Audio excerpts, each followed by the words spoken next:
My fiancée cheated and got pregnant while I was saving for her ring. Her mom tried to blame me.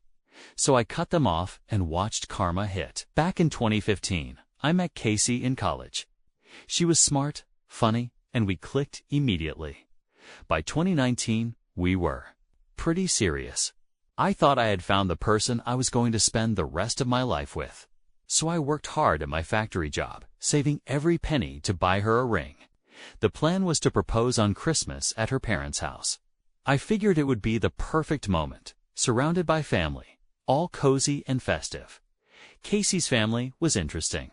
Her dad, Max, was chill, quiet, respectful, and generally a good guy. Her sister Sherry was nice too, super sweet and always supportive. But Jane, her mom, she hated me. No matter how hard I tried, nothing was ever good enough for her. She'd make snide comments about how Casey deserved better, or how I was just some guy with no ambition. Casey always brushed it off, saying, "That's just how my mom is." I didn't buy it, but I kept trying because I loved Casey and thought Jane would come around eventually. For Christmas, I went all out. I got Sherry a laptop for college because she had been talking about needing one, a nice barbecue grill for Max, and an expensive scarf for Jane. Honestly, the scarf was a stretch for my budget, but I figured it might soften her attitude toward me. Casey was supposed to meet us there after her shift at the hospital, so I decided to go ahead and hand out the gifts. Sherry cried when she saw the laptop. She hugged me, saying it was the nicest thing anyone had ever done for her. Max looked genuinely happy with the grill, and even Jane managed a forced thank you for the scarf. For a moment, I thought maybe things were finally looking up, but then Sherry started acting weird. She kept glancing at me, her eyes darting to Max and back, like she was trying to decide whether to say something. Eventually, she pulled me aside into her room, and Max followed, looking confused. Sherry was already tearing up as she said, "I'm so sorry, I didn't want to ruin this, but I can't keep it in anymore." I had no idea what she was talking about until she handed me a pregnancy test. I just stared at it, completely frozen. It felt like my brain short-circuited. "It's Casey," she said. "I found it last month." Then she dropped the bomb. Casey had been cheating on me since early in the year, and the guy was someone Jane had introduced her to. Sherry said Casey begged her to keep it a secret because she wasn't figuring things out. I couldn't even speak. My chest felt tight, my hands were shaking, and my vision blurred. Max put a hand on my shoulder and said, "Sesson, I'm sorry. I understand if you need to leave." That snapped me out of it. I nodded, thanked Sherry for telling me, and shook Max's hand as I walked out of the room. I glanced at Jane. She was sitting on the couch, sipping wine, completely unfazed. I didn't say anything to her. I didn't trust myself not to explode. The drive home was a blur. By the time I got back to my apartment, I was shaking with a mix of rage and heartbreak. I called my family and told them everything. My mom was furious, saying, "You're better off without her." My sisters were ready to fight Casey, but I told them to let it go. All I wanted was to move on. That night, around 11 p.m., Casey started blowing up my phone.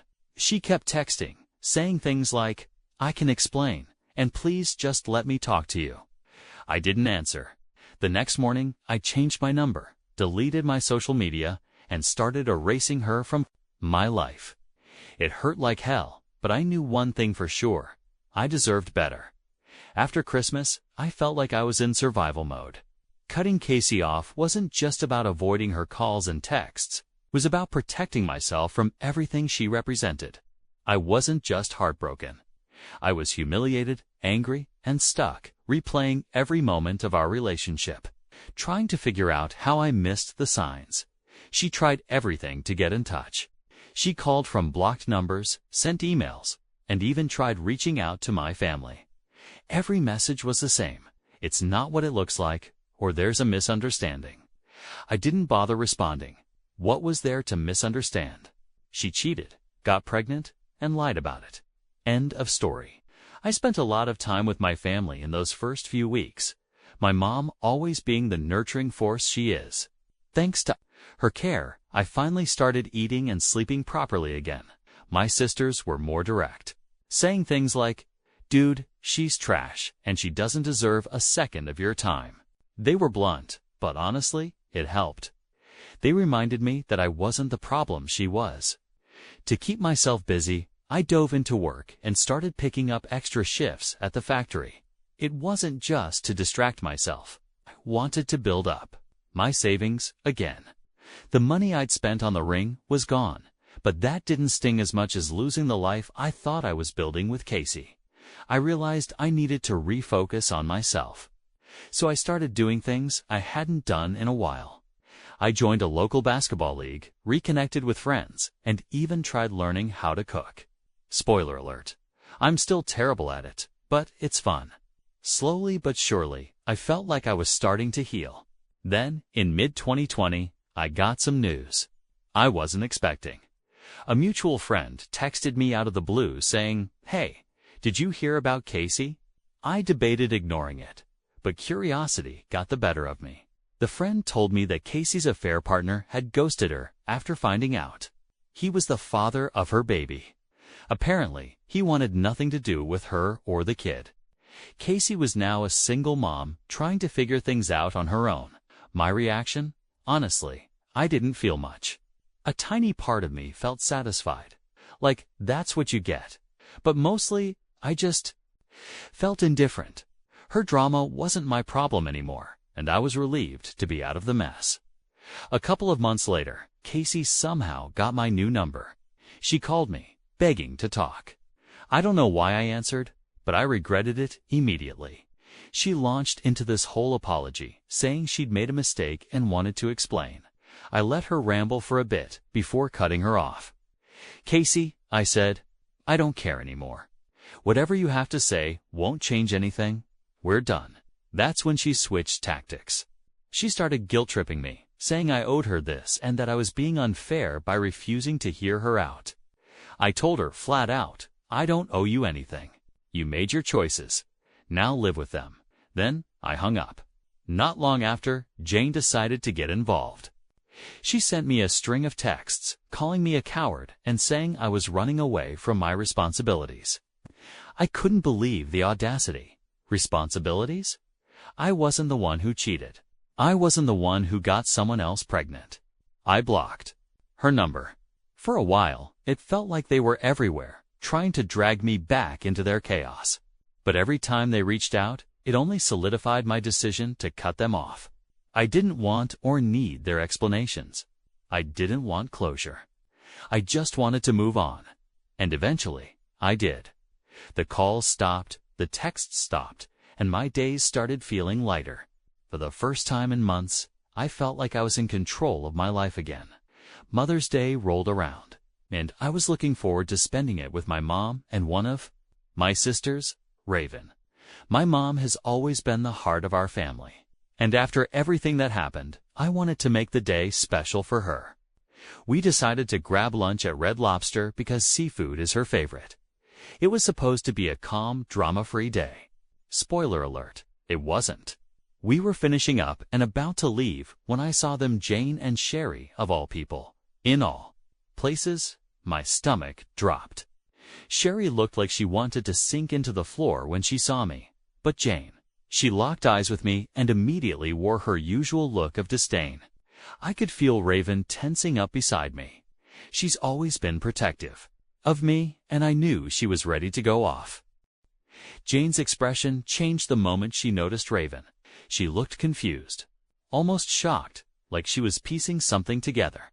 I realized she must have finally figured out that Raven was my sister, the same other woman she had accused me of cheating with. The audacity of it all made me want to laugh. Raven muttered under her breath, "Do you want me to handle her?" I shook my head. The last thing I wanted was a public scene. My mom gave Jane a cold, hard look before nudging me forward. "Oh, let's just go," she said. But then Sherry stepped forward, practically begging, "Please, can we talk just for a minute?" Alone, Raven wasn't having it. "Oh, why would he want to talk to you?" she snapped. Sherry looked genuinely upset, and my mom stepped in, suggesting that I hear her out away from Jane. I agreed, more out of curiosity than anything else. Sherry pulled me aside far enough away that Jane couldn't hear us. She immediately apologized for everything that happened and said, "I'm so sorry for how things turned out." At this moment, I missed having her around. She was like a sister to me. I didn't know what to say, so I just nodded and let her continue. She told me that Casey had been miserable since I left, crying all the time and expressing regret for everything. "I'm sorry she's struggling," I said, trying to keep my tone neutral, but I knew that wasn't my problem anymore. She made her choices. Sherry nodded and then told me something that made my stomach twist. "She destroyed the laptop you gave me," she said quietly. "It happened right after you left, so it's mad at me for telling you the truth. I had given her that laptop out of genuine care, and Casey ruined it out of spite." Before I left, I asked Sherry a question that had been bothering me since Christmas. "Why does your mom hate me so much? What did I ever do to her?" Sherry hesitated, then admitted she thought you were cheating. "She saw you with another woman, Raven. She didn't know you were siblings." My jaw dropped. All of this, the cheating, the pregnancy, the heartbreak started because Jane jumped to conclusions and convinced Casey that I was unfaithful. I couldn't help but laugh. It was so stupid and unnecessary, yet it ruined everything. "Thanks for telling me," I said. "And hey, the laptop's warranty is still good. You can probably get it fixed." Sherry's face lit up, and for a moment, I saw the kind, shy girl I used to know. We hugged briefly, and then I left to rejoin my mom and Raven. When I told them what Sherry had said, Raven rolled her eyes. "So Jane's not just a jerk, she's also an idiot. Good to know." My mom sighed and said, "Michael, you're better off without those people in your life." She was right. I had spent so much time trying to make things work with Casey and her family, but it was clear now that they were never worth the effort. A few days after running into Sherry and Jane at Red Lobster, Sherry called me.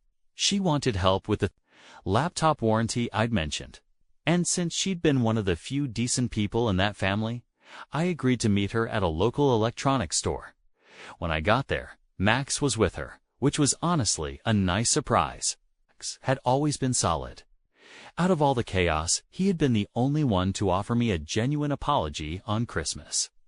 We chatted while sorting out the laptop, and Max thanked me again for the grill I had given him, saying how much he loved using it. Sherry was quieter, but seemed relieved to have someone helping her out. It felt nice, almost normal. Afterward, Max suggested we grab lunch together as a thank you. I agreed, figuring it would be a good way to catch up. We went to a small restaurant nearby, and for the first time in ages, I wasn't thinking about Casey or the drama.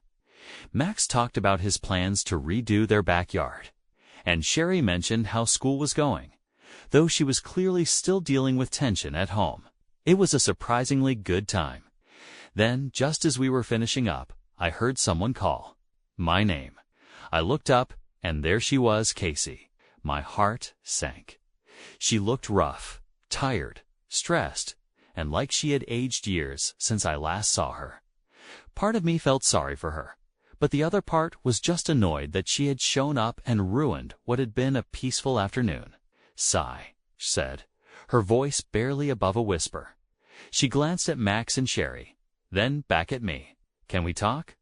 I stayed seated and crossed my arms. "What do you want, Casey?" She hesitated, then stepped closer. "I just want to explain, please. I've been trying to talk to you for months." I sighed. "You've got 5 minutes." She launched into an apology, saying she had made a mistake and regretted everything. I was confused.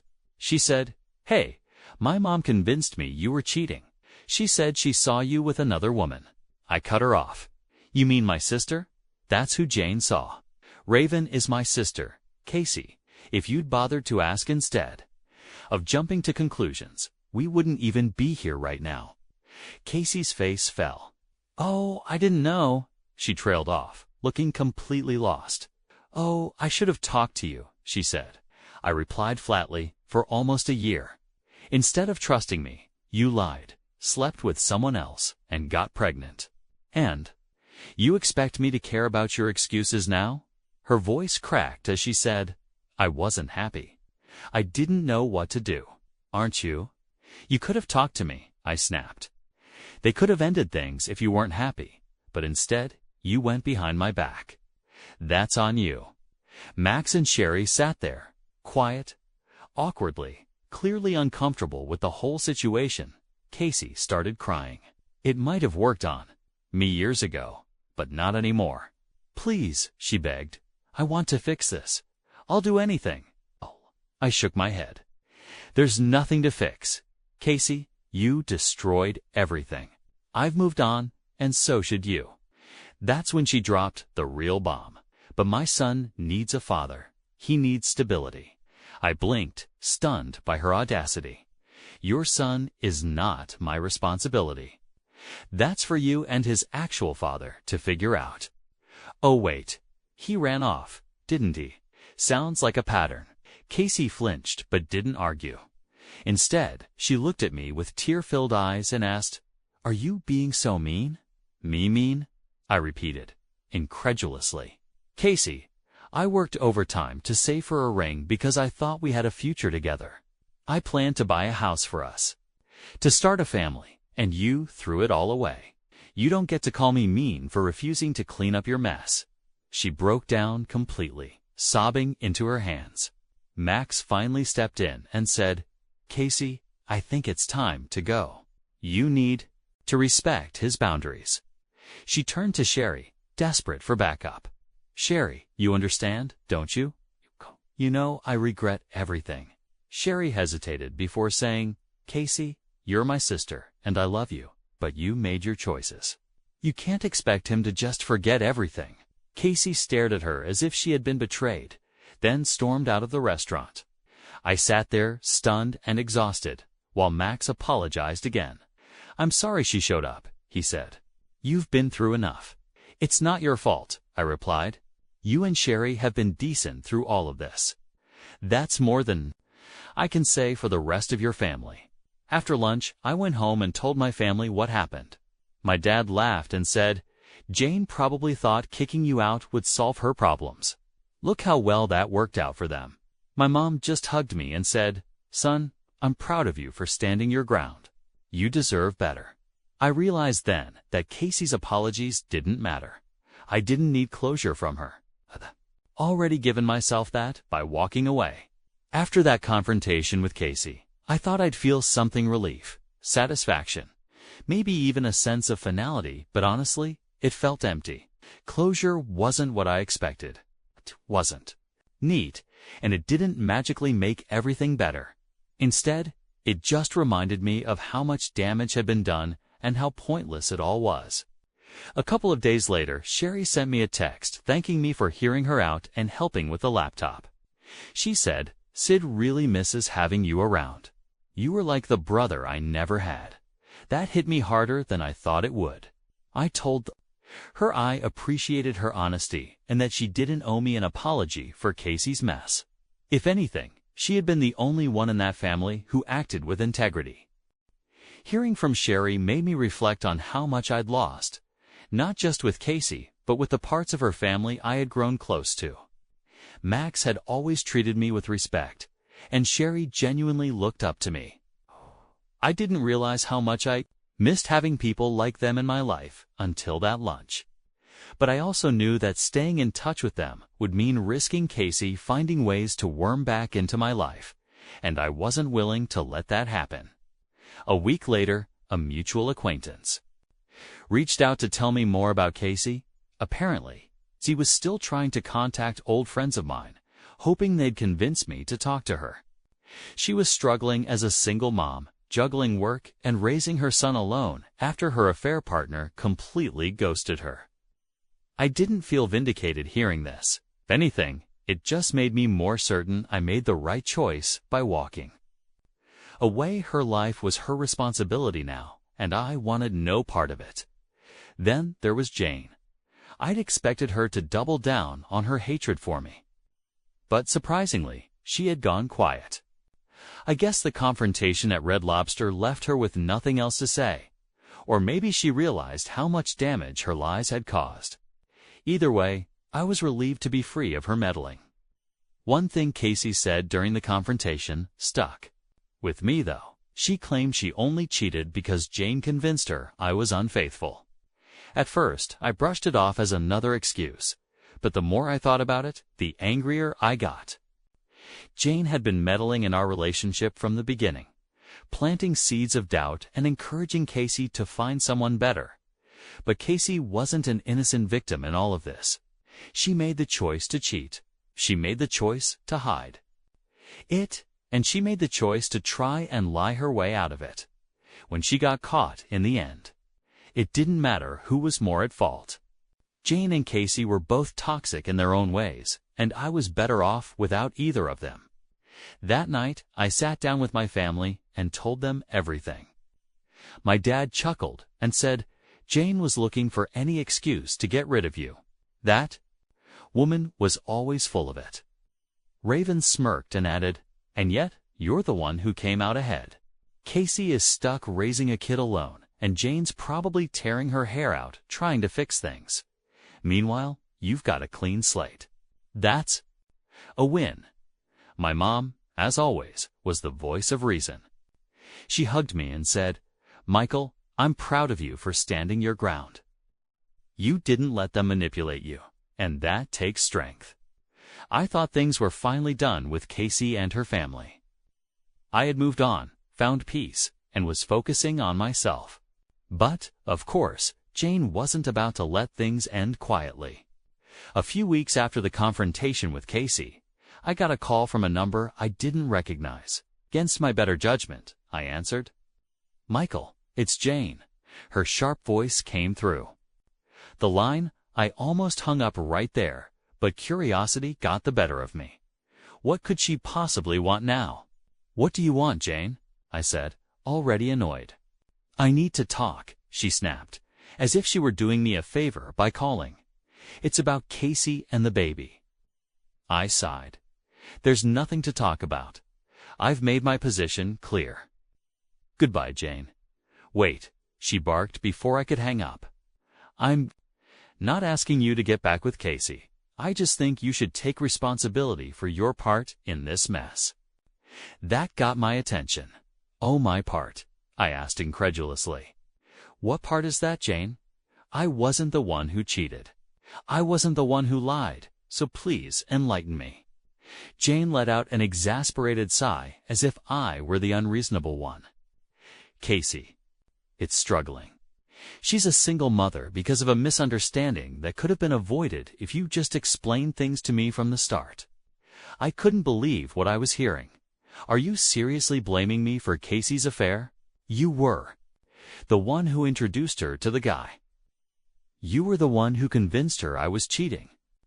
Don't put this on me." Jane ignored my words entirely. "The baby needs a father, Michael. You were practically part of the family for years.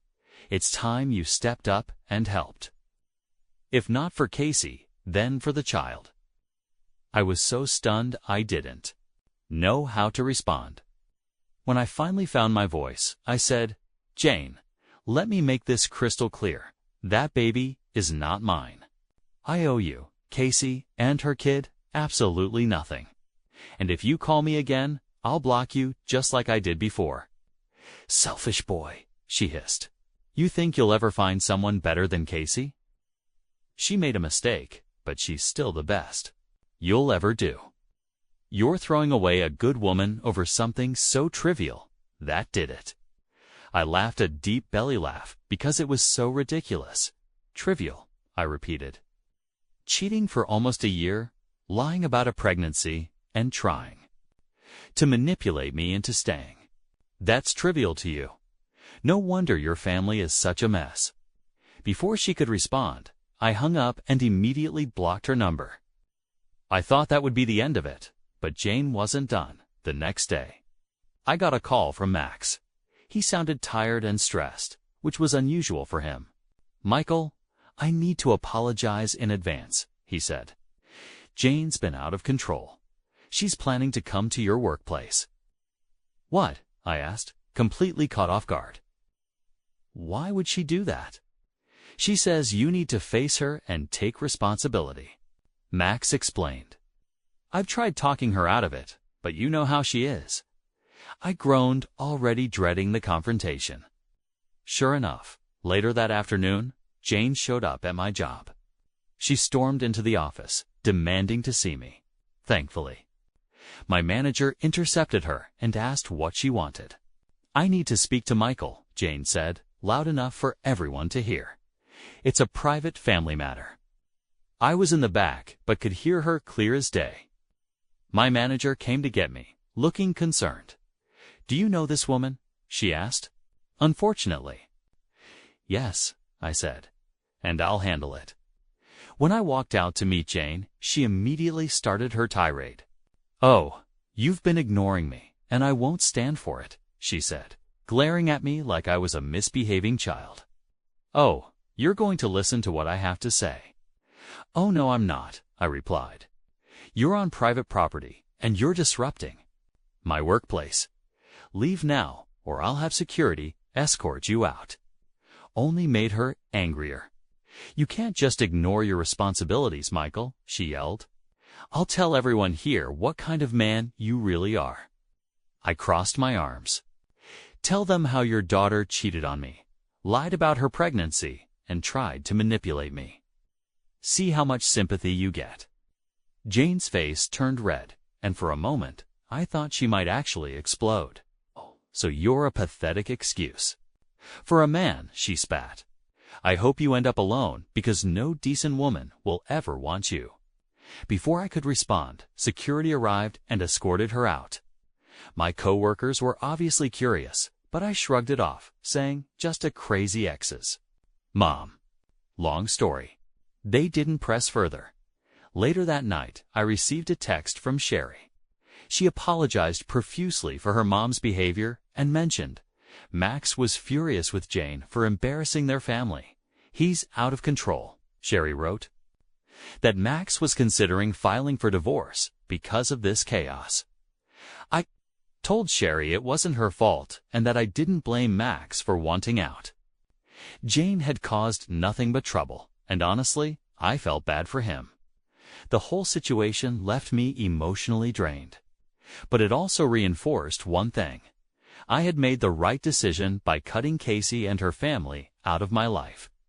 They were toxic, entitled, and incapable of taking responsibility for their actions.